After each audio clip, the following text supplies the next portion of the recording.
আমি কিন্তু শাকিব খান হেটার্স না, আমি সত্য কথা বলি।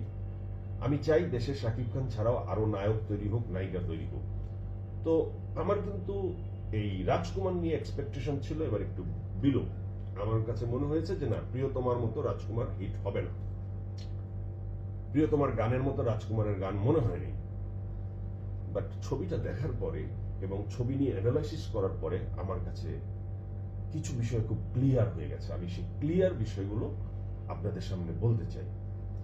মানুষের ধারণা কিন্তু পরিবর্তন হয়, আমরা কেউই চিরজ্ঞানী মহাজ্ঞানী না, আমরা প্রতিনিয়তই আমাদের ধারণার পরিবর্তনের মধ্যে দিয়ে বাঁচি।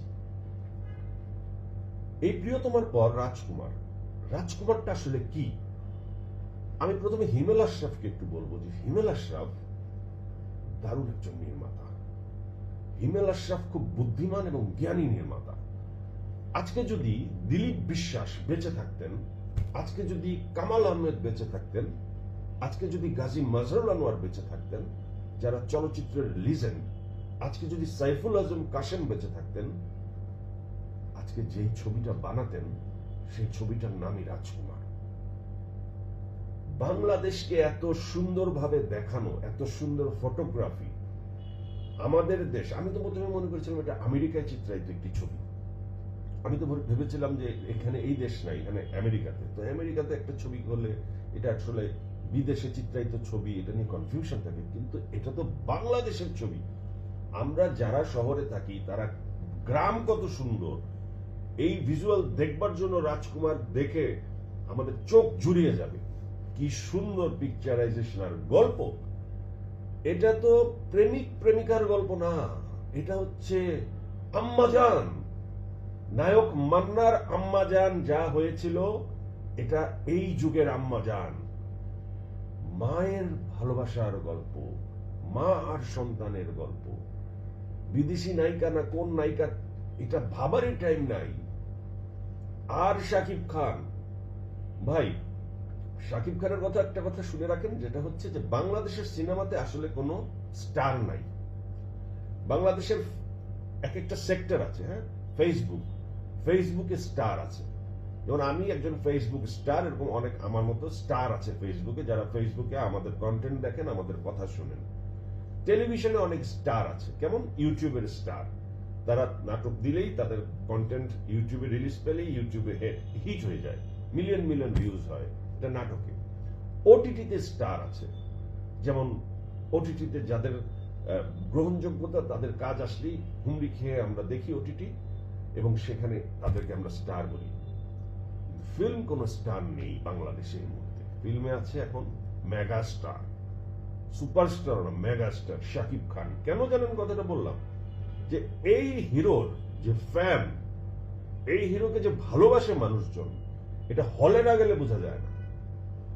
এবং এই হিরো এক্সপেরিয়েন্সড হতে হতে বাংলাদেশের সিনেমার এখন একমাত্র হিরোতে পরিণত হয়েছে, যে সিনেমার প্রতিটি ইঞ্চি ইঞ্চি ইঞ্চি ইঞ্চি দর্শকের সাথে কানেক্ট করে অভিনয় করে। তার প্রতিটি লুক, তার প্রতিটি ডায়লগ ডেলিভারি, তার প্রতিটি ইমোশন দর্শকের সাথে কানেক্টেড। এবং তাকে নিয়ে যে সিনেমা বানায় এই হিমেল আশরাফ, সে দর্শকের পালস বুঝে। শুধু শাকিবিয়ান না, দর্শক প্রতিটি জায়গায় কমিউনিকেট করতে পারে এমন একজন নির্মাতা হিমেল আশরাফ। এমন একটি গল্প সেট করেছে, মা ছেলের গল্প। গল্পটা কোনো অ্যাকশন, কোনো সাসপেন্স, কোনো রহস্য কিছু না। মা ছেলের ভালোবাসা, একটি মাকে খোঁজার জার্নি শুরু থেকে শেষ পর্যন্ত, এবং লাস্ট 30 মিনিটস যে অঙ্কে ছবিটাকে সে ফেলে দিয়েছে, দর্শক মুগ্ধ। এবং একটি কথা বলি যে আমাদের মালেক আফসারি ভাইয়ের একটি ছবি ছিল, শুরুতে উনি যেই ছবি করে সুপার ডুপার হিট তকমা পেয়েছিল, সেই ছবিটির নাম ছিল ধনী গরিব। এই ছবির পোস্টারে কোনো নায়ক নায়িকার ছবি ছিল না। ছবি নিয়ে আমার অনেক ছোটবেলা থেকে আগ্রহ এবং অভিজ্ঞতা, আপনারা জানেন, কারণ আমার মামা সিনেমার পরিচালক ছিল। আমরা ছোট থেকে সিনেমা দেখে দেখে বড় হয়েছি, মার্কেট জানি। তো মালেক আফসারির ছবিটা ধনী গরিব সুপার ডুপার হিট ছবি ছিল। ওই ছবিতে একটা ক্যাপশন ছিল, মানে ধনী গরিব, মালেক আফসারির ধনী গরিব। এটার উপরে একটা লেখা ছিল, সেই লেখাটা ছিল এরকম: ধনীর গালে গরিবের থাপ্পড়, মালেক আফসারির ধনী গরিব। তো রাজকুমারের টাইটেল হওয়া উচিত সাকিব হেটার্সদের গালে হিমেল আশরাফের থাপ্পড়। আসলেই থাপ্পড়। যারা সাকিব খানের হেটার্স তারা এবার রাজকুমার দেখে থাপ্পড় খেয়ে গেছে।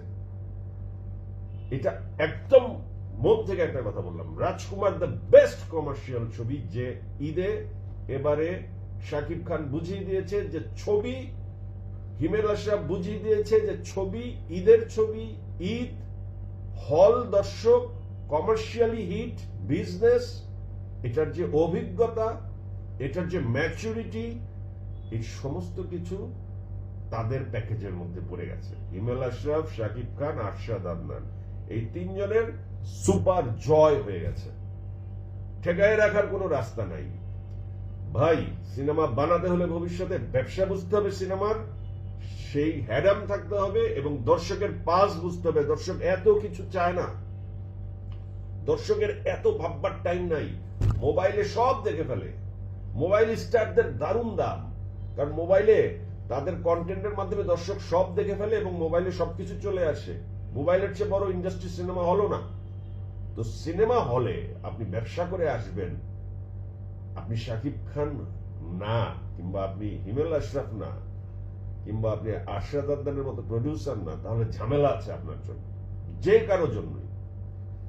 তবে রায়হান রাফি একটা ম্যাজিকের নাম, তার তুফান আসতেছে। আমরা আশা করি যে তুফানে আমরা অনেক ধামাকা পাবো। আর একটি কথা, আমি কিন্তু ওমর সম্পর্কে কোনো কথা বললাম না। ওমর নিয়ে আরেকদিন আমার একটা এক্সক্লুসিভ কন্টেন্ট থাকবে। আমি এখনই ওমর নিয়ে কোনো কথা বলতে চাই না, কারণ এই প্রজেক্টটা নিয়ে আমি অনেক পজিটিভ কথা বলেছি। আমি একটু সময় নিচ্ছি এই প্রজেক্টটা নিয়ে কথা